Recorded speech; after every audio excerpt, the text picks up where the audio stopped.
Hola Daniela.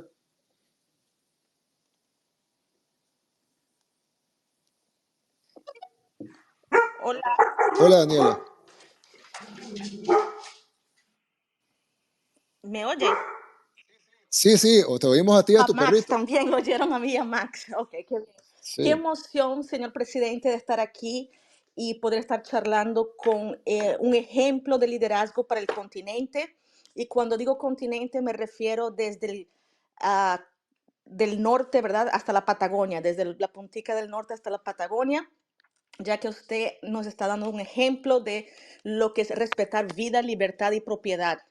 Y lo que usted dijo es cierto, no importa esto de lineal, derecha o izquierda, pero el hecho es respetar esos valores fundamentales y usted lo está demostrando con actos. Y en Brasil, la gente de bien lo queremos clonar, ¿ok? Para que sepa que, espero que sepa, sea bueno de fútbol, porque de todo lo demás usted es perfecto, solamente que sepa de fútbol. Bueno, varias de mis preguntas, soy malo al malo, ay, no fútbol, importa, se Daniela. le enseña, no importa, está bien. Gracias, Daniela. Sobre varias de las preguntas ya la contestó, como una de ellas era cómo copiar la fórmula, ¿verdad? En países así mayores, como en el caso de Brasil, que es prácticamente un país continental, pero su respuesta Sí, fue claro. perfecta porque los recursos también varían, ¿no? Es la voluntad de hacer. Pero le quisiera preguntar, me falta, sobre cuál es su opinión y cómo cree que la Agenda 2030 de la ONU para el Desarrollo Sostenible se alinee con las necesidades y desafíos específicos de América Latina. ¿Usted piensa que estos objetivos en realidad son beneficiosos para nuestros países, considerando las diversas circunstancias económicas, sociales y políticas nuestras? ¿O simplemente van a beneficiar intereses de otros, de los que siempre nos han manejado aquí en el continente? Muchas gracias. Bueno, muchas gracias, Daniela. Gracias por su pregunta. Sí, bueno, como usted lo dijo, Brasil es un país y es prácticamente un continente pegado a un continente. Es un país inmenso, pero también tiene muchos recursos, muchísimos recursos de todo tipo, energéticos, naturales, presupuestarios, etcétera.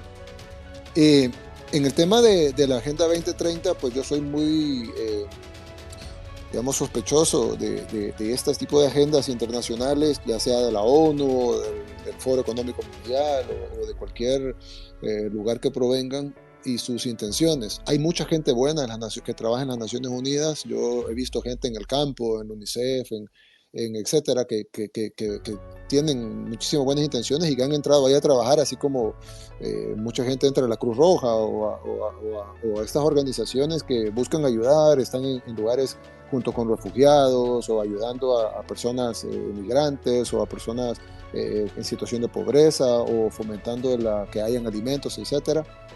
Pero generalmente ellos no tienen ninguna toma de decisión en la formulación de estas agendas y entonces yo soy sospechoso de dónde se formulan estas agendas. Y generalmente pues se formulan, obviamente la respuesta fácil dirán que la formulan los técnicos de las Naciones Unidas o la formulan los técnicos del Foro Económico Mundial o la formulan los técnicos del G7 o lo que sea, pero la realidad es que todo esto está influenciado por los lobbies.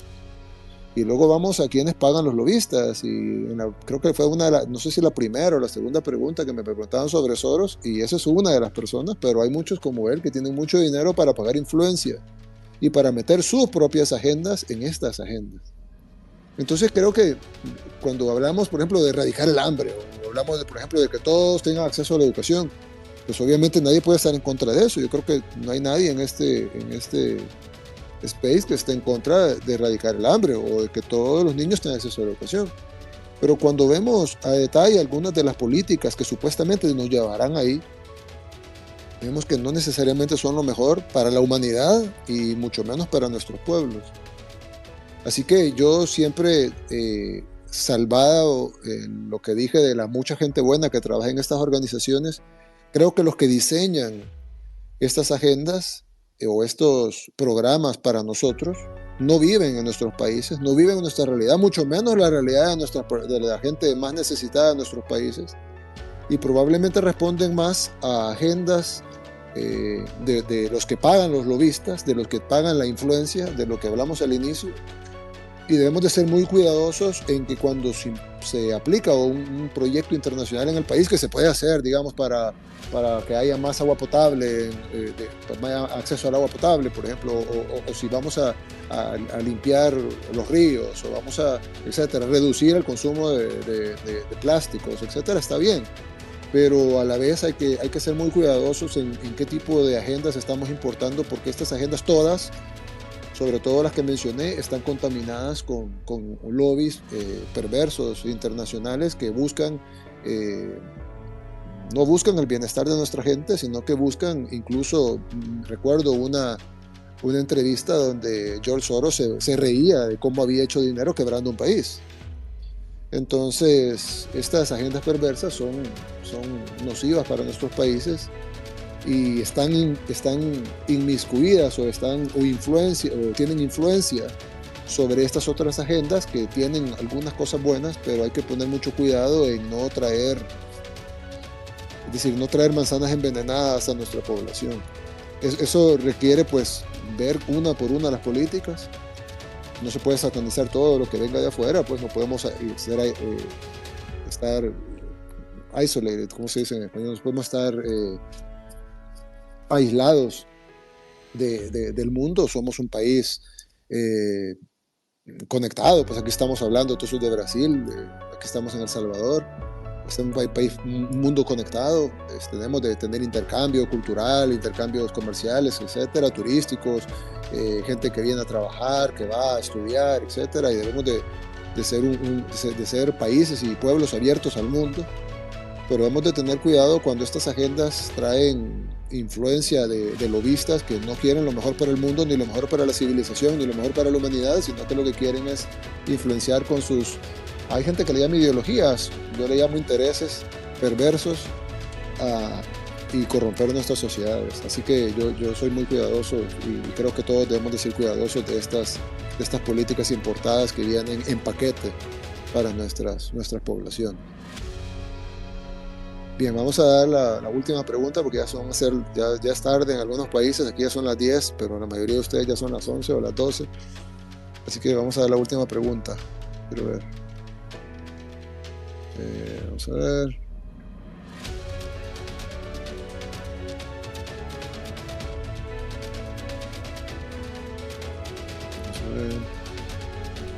Por favor, gente, suscríbase, Alexander denle like García. y comente. Alexander García. Hola, Alexander. Si nos escuchas. ¿Me escucha? Sí, te escuchamos. Bueno, un placer, señor Bienvenido. presidente. Mi nombre es Alexander García, soy de República Dominicana. Me resulta muy irónico el poder hablar con usted por esta vía, evidentemente, son cosas que uno nunca se espera, pero desde un país que está ubicado en el Caribe y el cual, pues, digamos que ha crecido mucho en materia turística y en otros sectores, me gustaría preguntarle sobre precisamente de cara a la imagen de El Salvador. ¿Cómo usted, siendo un presidente con políticas, digamos que muy determinantes en los sectores que ha mejorado en su país, de seguridad, incluso en materia turística y demás, manejan las críticas de las organizaciones internacionales, de los demás países y sobre todo, pues evidentemente, nunca falta de la oposición de su país? Porque si bien es cierto que para todos nosotros usted es un ejemplo de liderazgo y sobre todo de determinación, hay otros quienes con sus comentarios, con sus posturas, pues tratan de manchar de alguna manera u otra esas acciones que usted ha propiciado en favor de su gente. Entonces me gustaría saber cómo usted maneja esos comentarios, no tanto de forma política, sino más bien de manera personal. Porque le hago precisamente esta pregunta porque en nuestro país, usted, incluso mi padre, es un ejemplo de cómo debería hacerse un gobierno. Y aunque en nuestro país atravesamos por un proceso de cambio pues reciente, pero hay muchas cosas que nos gustaría mejorar e incluso que tomaran como referencia su gobierno. Entonces me gustaría saber su postura ante ello. Sí, bueno, gracias. Muchas gracias, Alexander, por tu pregunta y un saludo a todos los amigos de República Dominicana. Y no sé si tú serás del equipo contrario, pero un saludo a todos los fanáticos de los Tigres del Licey también. Bueno, yo soy Tú sos de Águila, las sí, bueno, Águilas. lo siento. También es tu presidente de las Águilas, pero bueno, Claro, yo soy de... pero bueno, ni modo, lo siento, Alexander. Pero gracias por responder, bueno. No, yo sé. Muchas gracias por tu pregunta. Bien, un saludo a todos los amigos de República Dominicana, sobre todo a los del Tigres del Licey. Son bromas. Bien, pues yo creo que es una pregunta muy buena y que resume incluso el título del Space, que es Hablemos de lo que no hablan los medios. Porque cuando tú hablaste de los opositores que tenemos nacionales e internacionales, o los que tratan de manchar lo que hacemos, etcétera, o los que tratan de poner, no solo resaltar lo negativo, sino incluso tratar de inventar negativos para poder vender sus narrativas. Pero tú mismo lo respondiste cuando me mencionaste a tu padre, me mencionaste a ti, me mencionaste a la gente en República Dominicana y cómo se toma en cuenta lo que está haciendo en El Salvador. Y yo me pusiera a pensar, bueno, ¿cuándo? Yo he ido un par de veces a República Dominicana, pero era más normal, digamos, que un salvadoreño conociera o escuchara a República Dominicana pues, por sus playas hermosas y porque es una economía más grande y un país más fuerte, y no que alguien de República Dominicana tomara de referencia a El Salvador. Entonces creo que eso mismo que tú estás diciendo, de tomar de referencia a El Salvador y lo de tu padre y tú, etcétera, pues es porque hemos de alguna manera roto le hemos ganado, digamos, a esa oposición local e internacional que trata de manchar lo que hacemos, porque al final es una frase conocida que la mentira tiene patas cortas y la verdad siempre la alcanza. Entonces al final, si hablan de nosotros mal hace un año, pues ahora la verdad ya alcanzó a esa mentira, y luego si dicen otra mentira ahorita, pues tal vez puede durar un poquito, pero dentro de 6 meses o un año ya la verdad habrá alcanzado esa mentira, y al final la verdad siempre termina ganando. Y hay otra cosa que pues, como en una de las preguntas que contestaba le decía, de que ellos tenían pavor de que nuestros resultados se imponen, como dicen, dato mata relato, y entonces al final pues yo doy mi relato, el opositor da otro relato, el medio internacional da otro relato, el medio local da otro relato, el periodista tal da otro relato, la ONG tal da otro relato, la organización internacional da otro relato, pero al final el dato se va a imponer sobre los relatos. Entonces el dato que acabamos de cerrar ahora, por ejemplo, de 2.4 homicidios por cada 100.000 habitantes, el país más seguro de Latinoamérica, es un dato.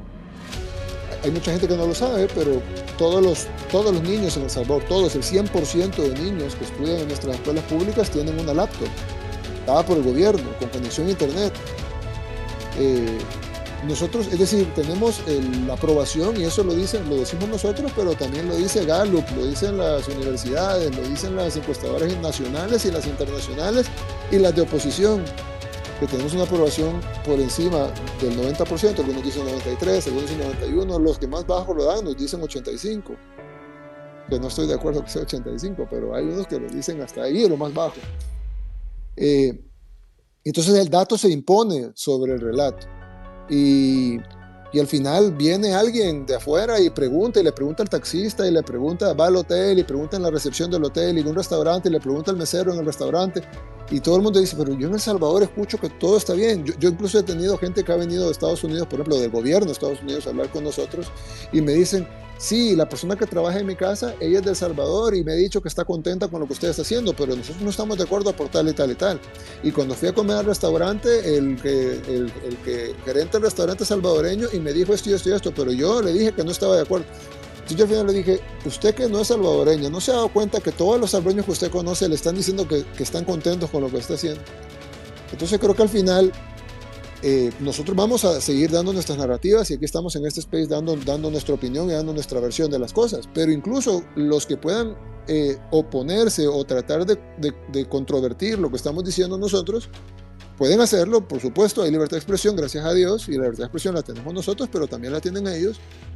Pero al final de cuentas el dato se va a imponer sobre el relato. Entonces el relato que digamos nosotros, si no encaja con el dato, no pega, y el relato que den ellos, si no encaja con el dato, no va a pegar. Entonces al final siempre va a haber oposición, creo que nadie le tira piedras al fruto que está en el suelo. Evidentemente van a tirar piedras, es normal, pero lo importante es que el dato se impone al relato y que la verdad siempre se impone a la mentira. Entonces, al final de cuentas, sí va a haber ese ataque, va a continuar. Yo veo imposible, no veo difícil, veo imposible que esos ataques se acaben, a menos que no estemos haciendo nada o ya no existamos.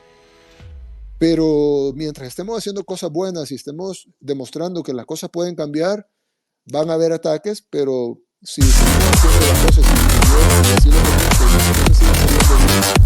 el dato va a matar al relato y la verdad siempre se va a imponer sobre la mentira.